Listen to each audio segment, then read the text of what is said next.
درس قرآن، مستورات بیان، نعت و قرات اور دیگر اسلامی معلومات کے لیے ہماری یوٹیوب چینل اقوال حق کو سبسکرائب کریں۔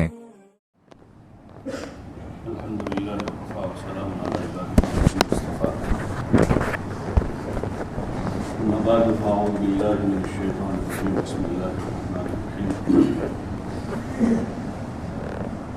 يا أيها الناس اتقوا ربكم الذي خلقكم من نفس واحدة وخلق منها زوجها وبث منهما رجالا كثيرا ونساء واتقوا الله الذي تساءلون به والأرحام إن الله كان عليكم رقيبا صدق الله العظيم۔ محترم دوستو، اللہ تعالیٰ نے اپنے بندوں پر بڑی مہربانی فرمائی ہے اور زندگی بہت آسان بنائی ہے کہ ہر آدمی آسانی کے ساتھ اس دنیا میں جی لے، غریب ہو، مالدار ہو، پڑھا لکھا ہو، ان پڑھ ہو، شہری ہو، دیہاتی ہو، خصوصاً وہ اپنی بنیادی ضرورتوں کو آسانی سے پورا کرے۔ ہوا ایسی ضرورت ہے کہ تھوڑی دیر بھی نہ ملے تو آدمی کی جان خطرے میں ہے، بالکل فری میں ہے، اور ہر جگہ وہ دستیاب ہے، کمرے میں ہو، باہر ہو، میدان میں ہو، جنگل میں ہو، ہر جگہ ملتی ہے۔ چارانے کا اس کا خرچہ نہیں اور کوئی ایکسٹرا کام نہیں کرنا آدمی کو اس کو حاصل کرنے کے لیے، ایسا سسٹم ہے کہ خود ہی وہ جسم دیتا ہے، نکالتا ہے، کوئی محنت نہیں۔ پانی ضرورت ہے، اللہ نے اس کو آسان کر دیا، عام کر دیا۔ وہ تو ہمارے زمانے کا عالمیہ ہے کہ بکنے لگا ہے، پانی ہمارے زمانے کا عالمیہ ہے کہ بکنے لگا ہوا، کہ پہلے ڈرایا سب کو، ایک دم سے گھبرا دیا، بہت ڈرایا، پھر بیچنا شروع کیا فلٹر کر کے کہ بھئی کنویں کا پانی پیو گے تو یہ ہو جائے گا، ندی کا پیو گے تو ایسا ہوگا، پتھر والا پانی آ جائے گا، ایسا ہو جائے گا، ویسا ہو جائے گا، ویسا ہو جائے گا۔ پہلے ڈرایا، یہی دھندا ہے، جیسے اس وقت ڈرا رہے ہیں پوری دنیا کو، جنگ سے، اس سے، اس سے، اور ہتھیار بیچ رہے ہیں، اربوں ڈالر کے ہتھیار بک رہے ہیں آج۔ تو ایسے ہی ڈرایا پہلے اور پھر بیچا، اس کے پیسے بنانے لگے، ایسے اور چیز۔ اللہ نے ان چیزوں کو آسان کیا ہے۔ ایسے یہ نکاح بھی جو ہے کھانے پینے کے بعد کی بنیادی، کھانا بھی اتنا ہی آسان ہے، ہم نے مشکل کیا ہے۔ کھانا جو ہے، جو روزی ہے انسان کی، ما من دابۃ فی الارض الا علی اللہ رزقها، زمین پر رینگنے والا، چلنے والا، چوپایا ہو، دو پایا ہو، کوئی بھی جاندار ہے، اس کی روزی کی ذمہ داری اللہ نے لی اور اتنی روزی مہیا ہے، زمین سے اتنی پیداوار۔ پہلے لوگ کم کھاتے تھے، پیداوار کم تھی، ابھی لوگ 2، 4، 5 وقت کھاتے ہیں تو پیداوار بھی اتنی ہے، اور جو جس وقت کی ضرورت ہوتی ہے۔ 100-150 سال پہلے پیٹرول کوئی جانتا ہی نہیں تھا، 150 سال پہلے پیٹرول کیا چیز ہے کوئی نہیں جانتا تھا۔ اس صدی کی ضرورت تھی تو پیٹرول نکالا زمین سے اللہ نے۔ لیتھیم کو کوئی نہیں جانتا تھا، اگلے زمانے کی ضرورت ہے، وہ نکلنے لگا اب سب جگہ، کہ جو ضرورتیں ہیں انسان کی وہ اللہ تعالیٰ نے مہیا کی ہیں اور سب موجود ہے۔ یہ تو خامخواہ کا شور ہوتا ہے کہ بھئی آبادی بڑھ جائے گی کیا ہوگا، آبادی بڑھے گی تو کیا ہوگا، بہت پبلک ہو گئی ہے دنیا میں، اس لیے مسائل آبادی بڑھنے کے نہیں ہیں، مسائل آبادی بڑھنے کے، آبادی تو اللہ کے ہاتھ میں ہے، بڑھانا اس کو ہے، روزی بھی اسی کو دینی ہے، اور اس کے خزانے میں جیسے آبادی کی کمی نہیں ہے، انسانوں کی کمی نہیں ہے، ایسے اس کے خزانے میں ان انسانوں کو ضرورتوں کے پورا کرنے کے اسباب کی بھی کمی نہیں، اس کے پاس کمی نہیں ہے۔ اس لیے کلام پاک میں اللہ تعالیٰ کا ارشاد ہے، لا تقتلوا اولادکم خشیۃ املاق نحن نرزقهم وإياکم، کہ فقر کے خوف سے اپنے اولاد کو قتل نہ کرو، وہ تو ایک جاہلیت تھی کہ بیٹیوں کو قتل کر دیتے تھے یا زندہ درگور کر دیتے تھے یا ہمارے برادران وطن میں دودھ پلا دیتے تھے. ہمارے برادران وطن میں پرانا یہ ہر جگہ مشرکوں میں یہ چیز تھی. مشرکین مکہ میں یہ تھا کہ دفن کر دیتے تھے زندہ, یا دودھ پلا دیتے تھے, یعنی اس کو دودھ میں ڈبو دیتے تھے.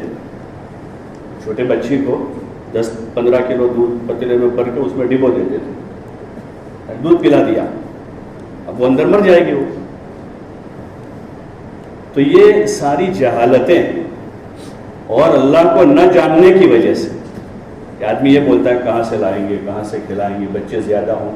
ان میں سے جتنے سفید داڑھی والے ہیں سب 8, 10, 12 بھائی بہن ہوں گے, جتنے بھی سفید داڑھی والے. ہم لوگ ابھی تو میری پوری سفید نہیں, ہم لوگ 10 بھائی بہن. اور ابھی کی نسل یہ ابا بھی کہنے لگتے ہیں, ان کی اماں بھی بولنے لگتی ہے کہ ہاں بھی وہ زمانہ نہیں رہا ویسا. یعنی اللہ بدل گیا کیا, حکومت بدلی ہے کیا وہاں؟ حالانکہ وہ خود 10 بھائی بہن, لیکن بچی کا مسئلہ آتا ہے, لڑکے کا, لڑکی کا مسئلہ آتا ہے, ولادت کا, پیدائش کا, ہاں سب نے ایسا ہے ویسا ہے. یہ ساری وہی بولی ہے کیونکہ ہم نے ایمان کو بولا نہیں, اللہ کو بولا نہیں, اللہ کو جانا نہیں, اور وہ آوازیں زمانے میں غالب ہے. وہ زمانے میں وہ آوازیں غالب ہیں. تو ایسے دور میں اور زیادہ ضرورت پڑتی ہے کہ اللہ کو بولا جائے کہ اللہ کرتا ہے, وہی کھلاتا ہے, وہی پالتا ہے, وہی پلاتا ہے. ان سارے وہی کے بعد ایک سوال آتا ہے کیسے؟ وہی کھلائے گا کیسے, وہی پالتا ہے کیسے؟ اس کا جواب یہ ہے کہ وہ اپنی قدرت سے کرے گا. نہ کسی کی زمین سے ہوگا, نہ کسی کی دکان سے ہوگا, نہ ڈالر سے ہوگا, نہ ریال سے ہوگا, نہ یورو سے ہوگا, نہ سونے سے ہوگا, نہ چاندی سے ہوگا, نہ زمین سے ہوگا, نہ آسمان سے ہوگا. اللہ کرے گا.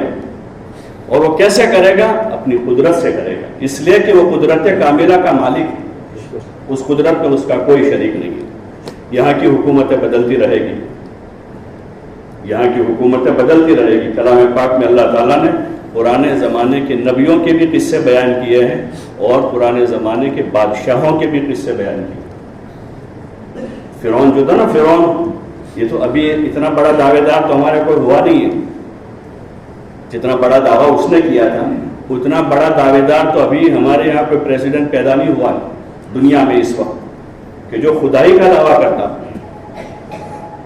جو خدائی کا دعویٰ کرتا. اس نے تو دعویٰ کر دیا, اور صرف خدائی کا نہیں کہ میں تمہارا, کیونکہ ان کے وہاں تو شرکا ہیں, ایک دو سے تو کام چلتا نہیں. تو وہ یہ کہہ رہا کہ میں تمہارا سب سے بڑا پروردگار ہوں, چھوٹا موٹا نہیں, سب سے بڑا.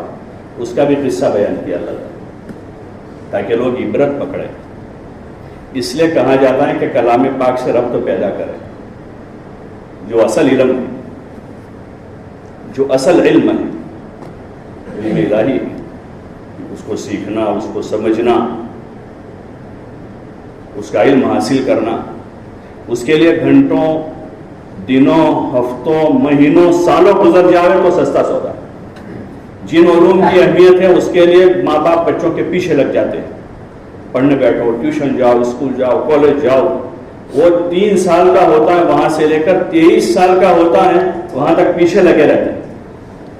حالانکہ وہ پڑھ لینے کے بعد یقینی بات نہیں کہ کامیاب ہو جائے, یقینی بات نہیں ہے.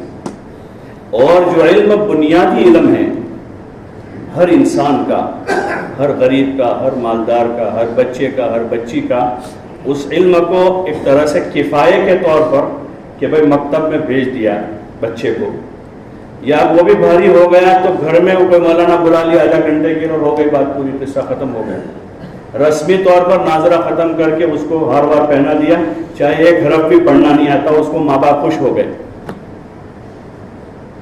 یعنی ایک رکوع کو بھی پورا وہ نہیں پڑھ پائے گا, پھر بھی اس کو ہار پہنا دیا اور خوش ہو گئے ماں باپ کہ ہمارے بچے نے قرآن پورا کر لیا. ختم ہو گیا.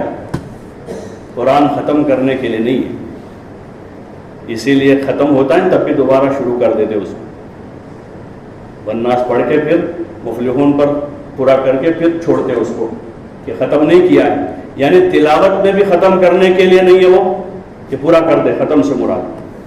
اور وہ ویسے بھی چھوڑ دینے کے لیے نہیں ہے, دستور حیات. جب وہ حقیقی علم زندگیوں میں آئے گا تو یہ جو میں نے عرض کیا کہ بنیادی جو ضرورت ہے وہ سب آسان ہو جائے گی، پانی، کھانا. اس لیے جب تک حضور علیہ السلام کا تو ایک دور ہے جس کو خیر القرون کہا گیا، پھر خلافت کا دور رہا، پھر اس کے بعد کے ادوار رہے، یہاں تک کہ جو ملوکیت کے دور رہے اسلامی تاریخ میں، یعنی بادشاہوں کے، مسلمان بادشاہوں کے جو دور رہے، چاہے وہ عرب میں ہو، عجم میں ہو، وہاں تک دنیا میں ہوٹل نہیں تھی. ان ادوار میں بھی یہ اسلامی خلافت، جو ترکی خلافت ختم ہوئی ایک صدی پہلے تقریباً 1923 میں، تو وہاں تک بھی دنیا میں کھانا بکتا نہیں تھا، پکا ہوا کھانا، اناج بکتا تھا، اناج بکتا تھا، گیہوں، چاول وغیرہ، کٹھول اور اناج ایسے جانور، لیکن پکا ہوا کھانا نہیں بکتا تھا. ہمارے یہاں بھی میاں جی عظمت تھے دہلی میں، میوات کے، ان میں سے بھی بہت سو نے دیکھا ہوگا. وہ ایک دن سنا رہے تھے، میں نے خود سنا ان سے کہ ان کے والد وہ مولانا یوسف صاحب رحمۃ اللہ علیہ کے ساتھ بمبئی گئے ہوں. اب مولانا یوسف صاحب کا انتقال 65 میں ہوا ہے، اس سے پہلے کی بات، سن 1965 میں. تو بمبئی میں کسی جگہ انہوں نے کھانا کھایا اور باہر نکلے تو چونکہ ہوٹل میں کھایا تھا تو کاؤنٹر پر مولانا نے پیسے دیے. تو میاں جی کے والد نے مولانا سے پوچھے کہ کیسے پیسے دے رہے ہو؟ تو مولانا کہ بھائی روٹی کھائیے نا. ان کی زبان میں یہ جواب آ رہا ہے، روٹی کھائی نا بھائی، پیسے تو دینے پڑیں گے. تو وہ کہنے لگے ارے کیسا زمانہ آ گیا ہے، دنیا میں روٹی بکنے لگی. اور پھر کہہ رہا کہ انہوں نے آ کر ہمارے وہاں گاؤں میں جب ہماری والدہ کو سنایا تو بولے میری ماں نے تو پورے گاؤں میں جا کے لوگوں کو کہا کہ لوگ کیسا زمانہ آ گیا ہے کہ دنیا میں روٹی بکنے لگی، دنیا میں روٹی بکنے لگی. تو جب تک وہ قرآنی تعلیمات والا دور تھا اس کی جھلک تھی، حالانکہ وہ کوئی پورا اسلام نہیں تھا، کمیاں تھیں، کمزوریاں تھیں، لیکن پھر بھی روٹی بکتی نہیں تھی، اس لیے کہ وہ ضرورت ہے. اسلام میں میزبان مہمانی کے آداب ہیں. 3 دن تک واجب ہے میزبان پر کہ وہ مہمان کو کھانا کھلائے، اور اس کے لیے رشتہ دار ہونا ضروری نہیں ہے. میں آ گیا بستی میں، میں نے مولانا سے کہا میں آپ کا مہمان بننا چاہتا ہوں، ٹھیک ہے، یہ مجھے قبول کر لیں گے. یہ اسلامی طریقہ ہے کہ بھائی میں مسافر اجنبی آدمی ہوں، آپ کا مہمان بننا چاہتا ہوں، آپ کے گھر آ جاؤ، ٹھیک ہے آ جاؤ. تو 3 دن تک تو یہ مجھے کچھ نہیں کہہ سکتے، کھلائیں گے پلائیں گے. ہاں میرے ذمہ ہے کہ میں ان کو زیادہ پریشان نہ کروں، مہمان کے بھی آداب ہیں، لیکن مہمانی میزبانی کے آداب ہیں. اور اس کے لیے تو مسلمان ہونا بھی شرط نہیں ہے. کوئی غیر مسلم آ گیا ہماری بستی میں تو وہ بھی اسلامی تعلیمات ہیں کہ اس کو 3 دن تک کھلائیں گے پلائیں گے ٹھہرائیں گے. یہ تعلیمات ہے قرآن. اور آج سگا بھائی اپنے بھائی کے گھر جاتے ہوئے سوچتا ہے کہ کھانے کا ٹائم میں کیا کروں، وہاں جاؤں کہ ہوٹل میں فارغ ہو کر جاؤں. بس یہ میں اصل جو بات عرض کرنا چاہ رہا ہوں کہ ہماری قرآن اور علوم قرآن سے دوری ہے. اس لیے تکلفات اور رواجوں نے جگہ لے لی، تکلفات نے اور رواجوں نے زندگی میں جگہ لے لی اور حکم نکل گئے، طریقے نکل گئے. ابھی پورے کے پورے تکلفات ہیں اور رواج، شادی میں، منگنی میں، عید میں اور زندگی میں رواجوں نے جگہ. حالانکہ رواجوں کی کوئی کتاب نہیں ہے، اس کا کوئی لٹریچر نہیں ہے کہیں بھی، لیکن عمل میں وہ آ جاتے ہیں اور دیکھا دیکھی میں آتے ہیں. تو رواجوں نے جگہ لے لی. شادی میں رواج ہے، منگنیوں میں رواج ہے، بھائی 2 دن کھلاؤ، 3 دن کھلاؤ، 4 دن کھلاؤ، 2 وقت کھلاؤ، 5 وقت کھلاؤ، اتنے کپڑے دو، اتنا جوتا دو، اتنا زیور دو، ایسا دو ویسا دو. نکاح کے لیے ان میں سے کسی چیز کی ضرورت نہیں ہے. خود حضرت نبی کریم صلی اللہ علیہ وسلم نے 11 نکاح فرمائے، جس وقت کا جیسا موقع تھا، جس وقت آپ کا جو حال تھا. ایک موقع وہ تھا کہ آپ سفر میں تھے، مسافر تھے، آپ بھی صحابہ بھی مسافر تھے، آپ صلی اللہ علیہ وسلم نے سفر میں نکاح کیا مقام شریف میں حضرت میمونہ رضی اللہ عنہا سے. جاتے ہوئے رخصتی کا موقع نہیں تھا، چلے گئے، واپس آئے، اسی جگہ پر خیمہ تھا، وہیں رخصتی ہو گئی. صبح حضور صلی اللہ علیہ وسلم نے کہا کہ بھائی جس کے پاس جو ہے لے کر آ جاؤ. کوئی کھجور لایا، کوئی پنیر لایا، کوئی گھی لایا، کوئی شہد لایا. سفر میں جو توشہ ہوتا ہے سب، تو زمین میں چونکہ برتن بھی بڑا تھا نہیں، ایک گھڑا کھودا زمین میں اور اس میں چمڑا بچھا دیا، اس کی دیگ بنا دی، گھڑا کھود. اور وہ پنیر اور کھجور اور شہد اور سب کو جمع کر کے اس کو کوٹ دیا اچھے سے اندر اور حلوہ بنا دیا اور اس کا ولیمہ کر دیا. کوئی تحالہ کہ آپ امام الانبیاء ہیں, سب سے اونچی ناک تو آپ کی ہوگی. ارے بھائی سب سے لمبی ناک کس کی ہوگی؟ ارے بولو نا بھائی, آپ کی ہوگی سب سے لمبی, لیکن آپ کی ناک کٹی نہیں. ہماری یہاں جو کٹ جاتی ہے تھوڑی تھوڑی بات, ذرا سی بات ہے تو ناک کٹ جاتے, لوگ کیا کہیں گے, سماج کیا کہے گی, بھائی کیا کہے گا, بہن کیا کہے گا, دادی کیا کہے گی. نا کیا ہم نے ان کا کلمہ پڑھا, دادی کا کلمہ پڑھا ہے, نانی کا کلمہ پڑھا ہے, سماج کا کلمہ پڑھا ہے. حضور علیہ السلام نے آ کر ان سارے بندھنوں سے لوگوں کو آزاد کر دیا. یہی سب سے بڑا آپ کا احسان ہے انسانیت پر کہ آپ نے ساری انسانیت کو قوم اور سماج کے بندھنوں سے آزاد کیا.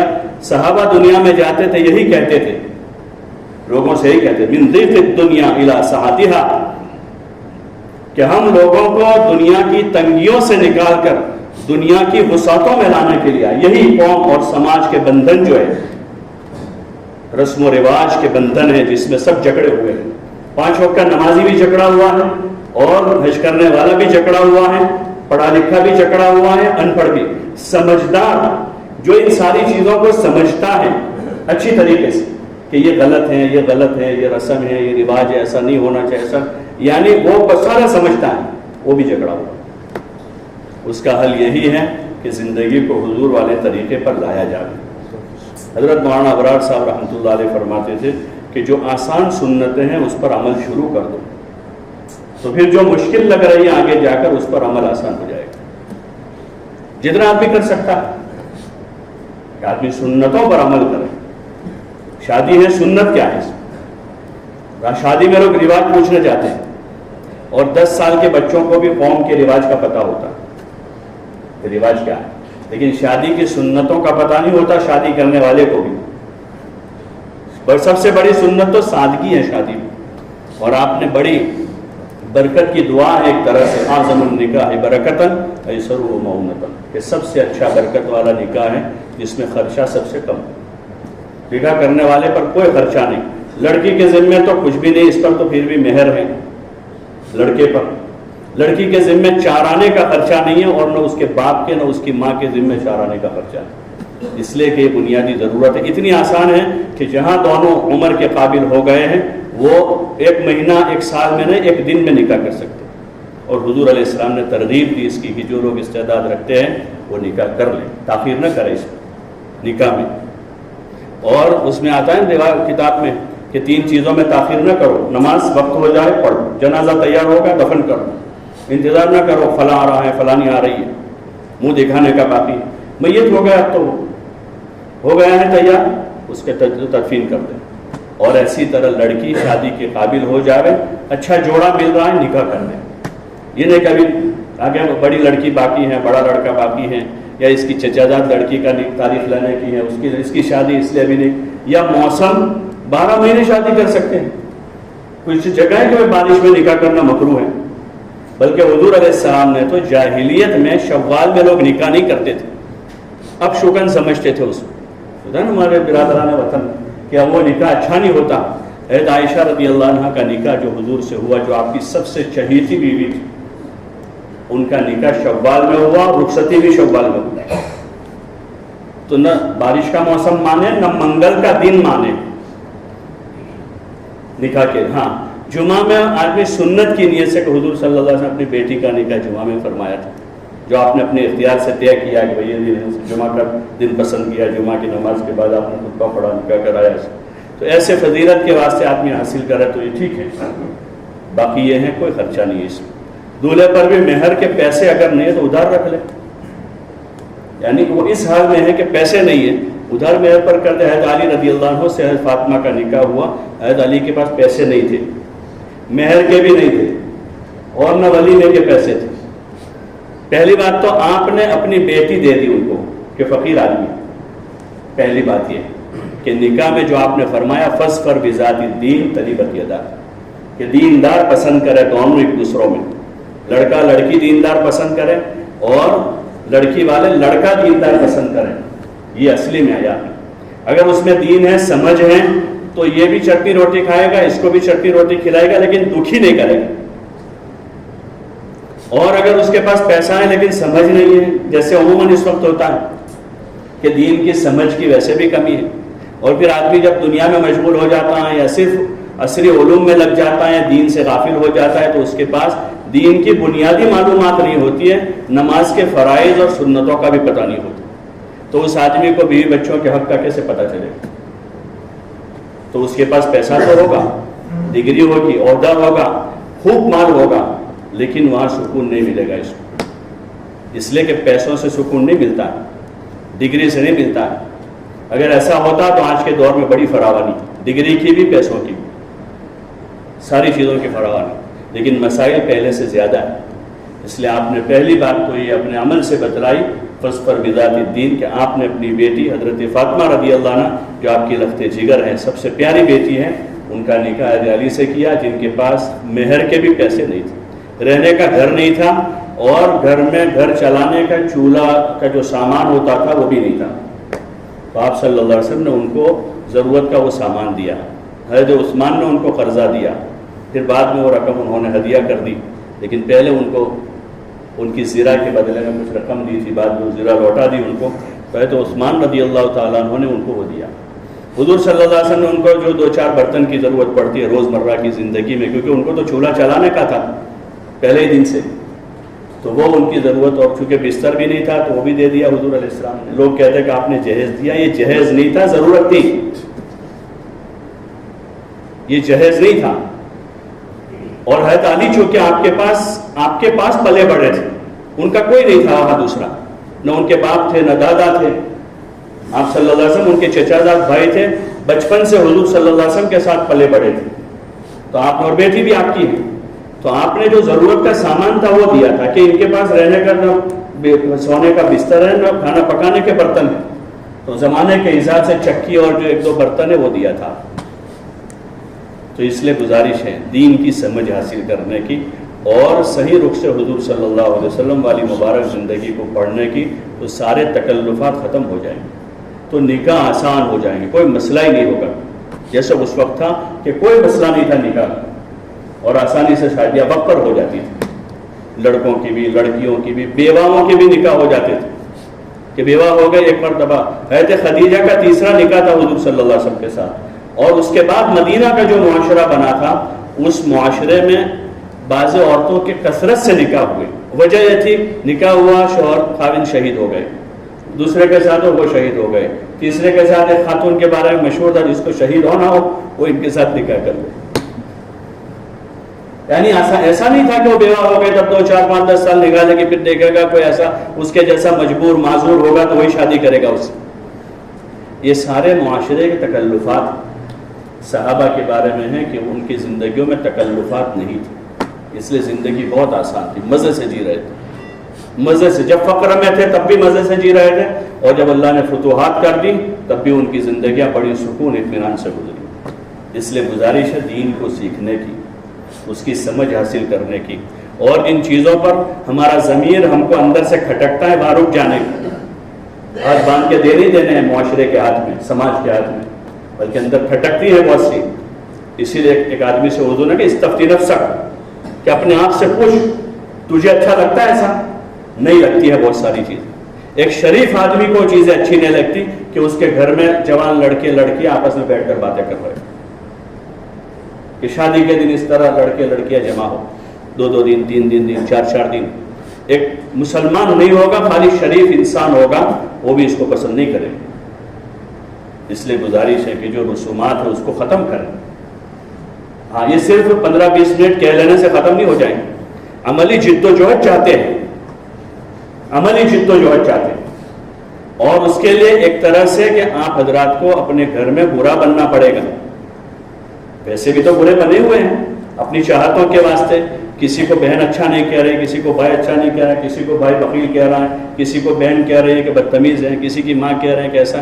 ویسے بھی تو برے بنے ہوئے اپنی بد اخلاقیوں کی وجہ سے، اپنی دینی کمزوریوں کی وجہ سے۔ اور جہاں آدمی صحیح بات کسی کو کہے گا تو اس کو کوئی غلط کہنے والا ہوگا کہ یہ غلط ہے، یہ ایسا کرتا ہے ویسا کرتا ہے، تو تو ابھی اس وقت جو ہمارا اندر کا جو نفس ہے وہ اسی سے ڈرتا ہے کہ یار رہنے دو، ابھی یار اپنے اوپر آئے گا سب. اچھا خاصا ماحول کسی چیز کا بن جاتا ہے، پھر آخر میں کسی ایک آدمی پر تو کیا یار ابھی سب میرے پر آئے گا. ابھی سب بات تو برابر ہے تمہاری، لیکن سب میرے پر آئے گا کہ اس نے شادی میں ایسا کر دیا. تو اس میں کوئی گناہ نہیں ہوگا، بلکہ اللہ راضی ہو جائے گا اور ان پر بھی احسان ہوگا. جیسے کوئی بیمار آپریشن کے لیے تیار نہیں ہے تو 2 آدمی اس کو پکڑ کر بھی لے جائے تو اس بیمار پر ان کا احسان. تو اس لیے گزارش ہے کہ رسومات سے اپنے آپ کو بچائیں، اور اس کا واحد حل ہے کہ سنتوں کو جگہ دیں. سنتوں کے لیے جگہ کر دیں گے، رسموں کے لیے جگہ نہیں بچے گی، اور انشاءاللہ پھر زندگی آسان. نکاح وقت پر ہو جائیں گے. اور ہمارے یہاں تو ہو ہی رہے تھے، ہمارے یہاں تو ویسے ہو ہی رہے تھے وقت پر. یہ تو ابھی المیہ ہو رہا کہ اب تاخیر سے ہونے لگے لڑکیوں کے نکاح، کہ 18 سال ہو جائے، 20 سال ہو جائے، 22 سال. امریکہ کے ایک صوبے میں 16 سال کی عمر ہے لڑکی کی نکاح کی.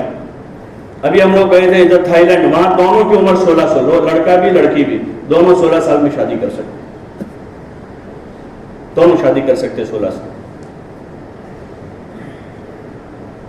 وہ تو ہم نے خود اسلام چھوڑا ہے، ہم نے خود حضور کا طریقہ چھوڑا ہے. باقی ہم جتنا کر سکتے ہیں اس میں کیوں کمی کرتے ہیں؟ جتنا ہم کر سکتے ہیں اس میں کیوں کمی کرتے ہیں؟ اس کے بعد قانون تو آئے گا، حکومت کا قانون. اس کے بعد ہم جو کر سکتے ہیں اس میں کیوں کمی کریں؟ اس لیے گزارش ہے، حضور والا جو طریقہ ہے وہی طریقہ نجات اور کامیابی کا. اس لیے کوشش اس کی کرے کہ وقت پر نکاح کرا دیں. مکان کی وجہ سے ابھی کمرہ تیار نہیں ہوا ہے. ان میں سے بہت سے ہوں گے جنہوں نے کرائے کے گھر میں رخصتی کی ہوگی. ابھی اگر ہاتھ اوپر کراؤں گے تو 25% کا ہاتھ اوپر جائے گا. اور ان میں سے بہت سے ہوں گے کہ گھر میں گنجائش نہیں تھی، پرانا گھر تھا، والد کا کمرہ نیچے تھا، اوپر میڑی بنا کے، اوپر چوکڑی بنا کے رخصتی کی ہوگی. ایسے اس میں ملیں گے.